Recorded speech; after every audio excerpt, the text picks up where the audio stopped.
Baik, saya mau tanya sekarang. Kalian setuju negara itu berdasarkan atas hukum atau berdasarkan atas kekuasaan? Jadi konstitusional law, bahwa di dalam negara itu harus memiliki konstitusi yang memiliki hukum, ya. Bukan atas dasar kekuasaan. Nah, ini namanya negara yang ideal. Kalau sebuah negara lalu tidak lagi berdasarkan hukum, artinya hukum bukan sesuatu yang menjadi policy di dalam mengatur negara, tapi yang menjadi policy itu adalah kekuasaan. Saya tanya, lebih banyak mudarat mana antara kekuasaan dan hukum? Lebih mudarat mana antara kekuasaan dan hukum? Kekuasaan mungkin contohnya atau tamsilnya seperti Fir'aun, kan gitu ya. Nah, Fir'aun itu berdasarkan atas kekuasaan dia.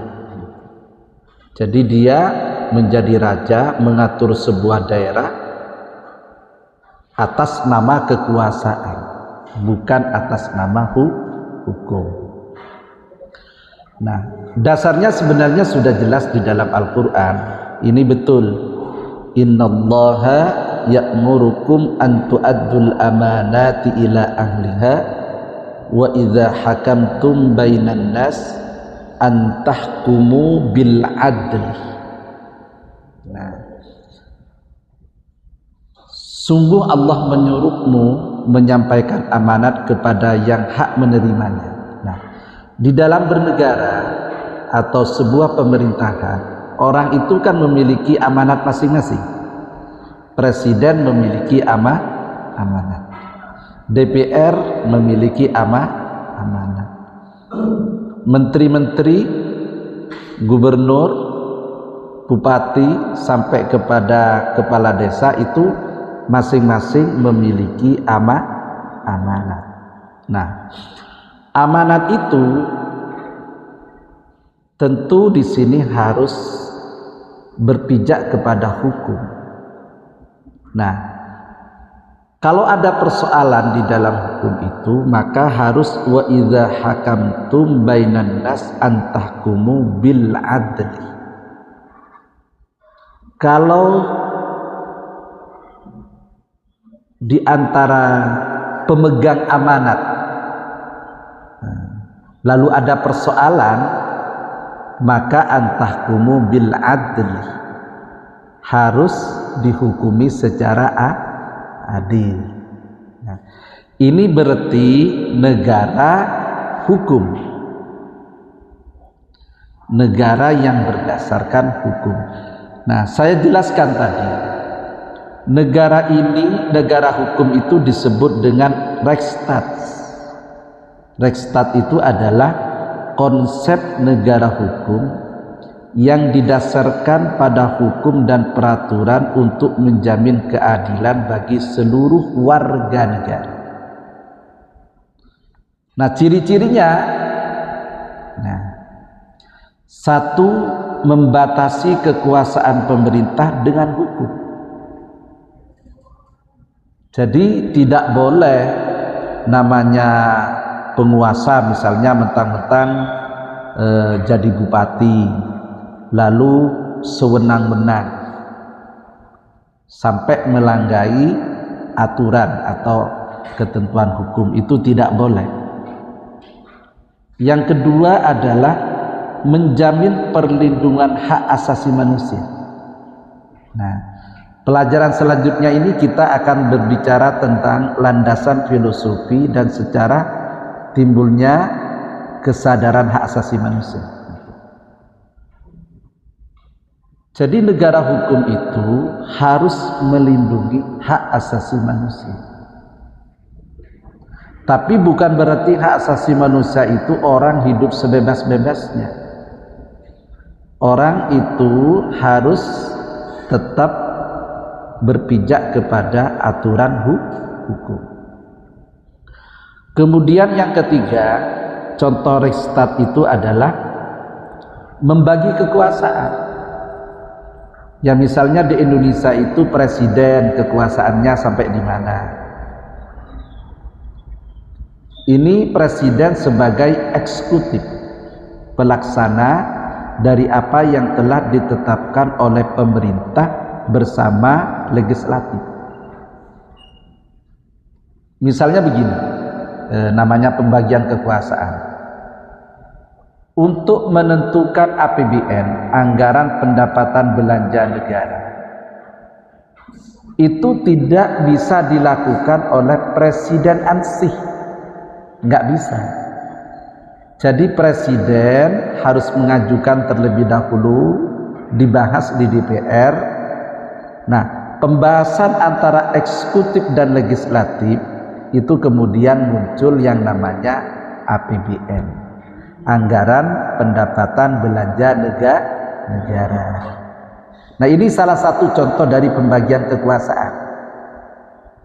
Nggak bisa walaupun orang itu jadi DPR mentang-mentang melampaui batas tugas-tugas DPR sampai tugasnya presiden dilaksanakan oleh DPR, nggak bisa.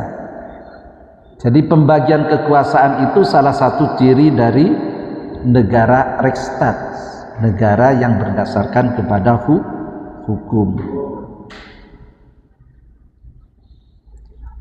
Kemudian yang keempat, ciri-cirinya pemerintahan berdasarkan undang-undang. Jadi konstitusional yang digunakan dengan konstitusi yang berdasarkan hukum itu bentuknya nanti adalah undang-undang. Di bawah undang-undang itu juga ada peraturan pemerintah. Itu ciri-ciri daripada Reichstag, negara hukum. Kemudian yang kelima, memiliki peradilan tata usaha negara. Jadi misalnya Mahkamah Agung. Pernah dengar Mahkamah Agung? Nah, Mahkamah Agung itu tempat dari pengadilan. Ya. Jadi hakim-hakim itu ada di situ, ada di bawah Mahkamah Agung. Nah, Mahkamah Agung itu tidak boleh kemudian dipilih oleh presiden. Jadi yang menetapkan ketua Mahkamah Agung itu bukan presiden. Mahkamah Agung itu dipilih oleh ketua Mahkamah Agung itu dipilih oleh hakim-hakim agung. Bukan presiden, walaupun dilantik misalnya ada presiden atau ditetapkan oleh presiden. Tapi ketua Mahkamah Agung itu tidak bisa dipilih atau ditetapkan oleh presiden.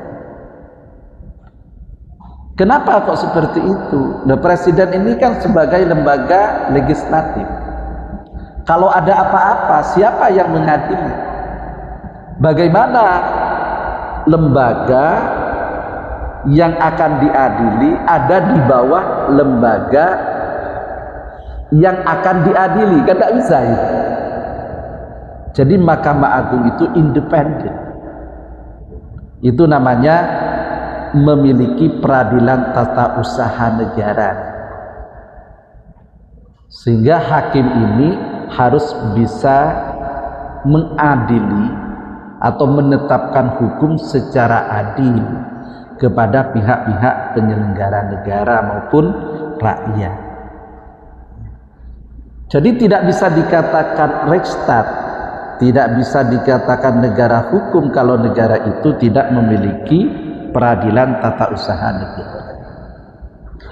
Kemudian menjamin kebebasan sipil warga negara. Jadi namanya negara hukum itu harus bisa menjamin kebebasan warga negara. Nggak bisa negara ini memaksa misalnya Yudi dan Dela umpamanya ya. Namanya Yudi laki-laki, Dela perempuan. Negara memaksa ini harus nikah, nggak bisa. Jadi namanya kebebasan itu terukur, masyarakat masih memiliki kebebasan untuk memilih jalan hidupnya. Itu namanya ciri-ciri dari negara restat. Lalu ciri-ciri selanjutnya adalah warga negara dapat mengajukan perkara ke pengadilan untuk menegakkan hak mereka. Jadi kalau ada warga negara tertindas atau warga negara tidak mendapat keadilan, maka warga negara ini bisa mengajukan pengadilan atau bisa mengajukan keadilan kepada penegak hukum. Itu ciri-ciri daripada negara yang disebut dengan restat, negara hukum. Nah, berbeda kalau negara itu konsepnya adalah konsep negara kekuasaan atau makstat. Nah, kalau makstat itu menekankan kepada kekuasaan. Siapa yang berkuasa maka dialah yang bisa menentukan segala-galanya. Nggak bisa seperti itu. Nah, kalau negara ini berdasarkan kepada makstat atau berdasarkan kepada kekuasaan, maka akan terjadi hegemoni kekuasaan kepada rakyat. Dan itu pada biasanya rakyat terdolim, akan terjadi likes in dislike dan lain sebagainya. Jadi kembali kepada pelajaran tafsir hukum tata negara ini, kalau Al-Quran, Al-Hadis serta kaul-kaul ulama yang menjadi referensi di dalam Islam itu, ini referensi makruh gitu. Secara instrumental, secara teknis itu nanti negara yang bisa menafsiri atau tokoh-tokoh negara yang bisa menafsiri, tinggal memilih mana yang layak di sebuah negara itu. Misalnya tadi ada yang mengatakan bahwa agama dan negara itu satu kesatuan. Nah, ini mungkin seperti di Saudi dulu ya, di negara Timur Tengah itu kan banyak memaksakan bahwa Islam dan negara itu satu kesatuan gitu. Dan kalau ada agama lain di sebuah negara itu tidak boleh masuk atau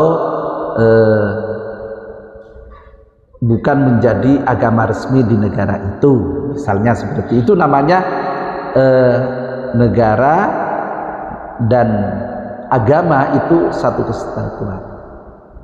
Sama juga mungkin di negara-negara lain yang Kristen, yang Buddha dan lain sebagainya itu keinginan untuk menyatukan negara dan agamanya itu ada memang sebetulnya. Tapi ada negara yang memisahkan antara agama dan negara. Agama itu urusan privat, bukan urusan publik. Agama ini urusan privasi, jadi tidak perlu negara ikut campur di dalam agama. Sebaliknya agama tidak perlu ikut campur di dalam negara. Nah, ini yang dikatakan negara sekuler, memisahkan antara agama dan negara. Yang saya katakan tadi, ad-din khassah wad daulah khassah, gitu. Negara-negara, agama-agama. Tapi ada negara yang menjadikan agama itu sebagai inspirasi di dalam negara. Ya, contohnya menurut saya di Indonesia. Jadi semua agama yang ada di Indonesia ini boleh berpendapat menurut argumentasi pemikiran keagamaannya. Misalnya Islam, ya. Misalnya Islam,